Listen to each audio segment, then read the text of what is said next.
problem. Human trafficking continues to be a major problem around the world and even right here in our state. For those who survive the ordeals, there is now a place where they can re-enter society and take their lives back. ABC 2 News' Nadia Singh tells us about the Salvation Army's newest effort to help through a place called Catherine's Cottage. Nadia? Well, Kelly, the International Labor Organization estimates that there are 4.5 million people trapped in forced sexual exploitation globally. I spoke to a trafficking survivor who's now dedicating her life to helping other victims through Catherine's Cottage.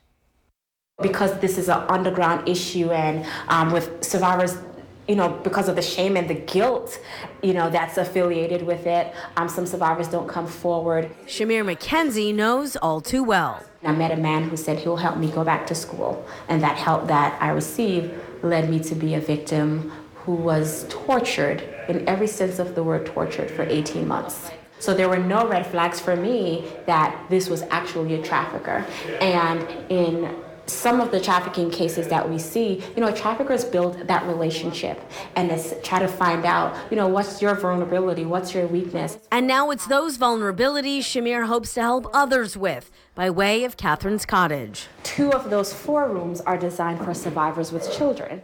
All survivors are welcome in this 3-story home. The location kept strictly confidential. When we acquired this home and we asked what is the need in terms of services for survivors of human trafficking in Maryland, the task force informed us that emergency services for adults was definitely a need. Housing for those in crisis is something the Salvation Army has been doing since the 1800s. Sometimes you need these specialized services, one, to understand the trauma that they went through. So, there takes a lot of counseling to unpack that trauma. Catherine's Cottage will provide counseling, support groups, even spiritual discovery and life skills classes. The first phase is that emergency phase. The second phase is designed for those survivors who we haven't placed in 30 days. Support groups are tailored to the needs of the survivors.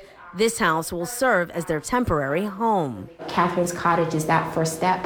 What we're doing right here is showing survivors that there is hope, that there is help, that they could move forward, that they're not what their trafficker says they are. A team of 5 designers, contractors, businesses, organizations, and the community came together to make Catherine's Cottage a reality. These women are coming from abusive situations where they've been controlled and abused, and I wanted to give them a sense of safety. And then these are the draperies that are going in there too, again taken from nature. After hours of deciding on swatches and looking at renderings, the house will soon be a safe haven. We really focused on bringing in a lot of bright colors, but yet soothing at the same time.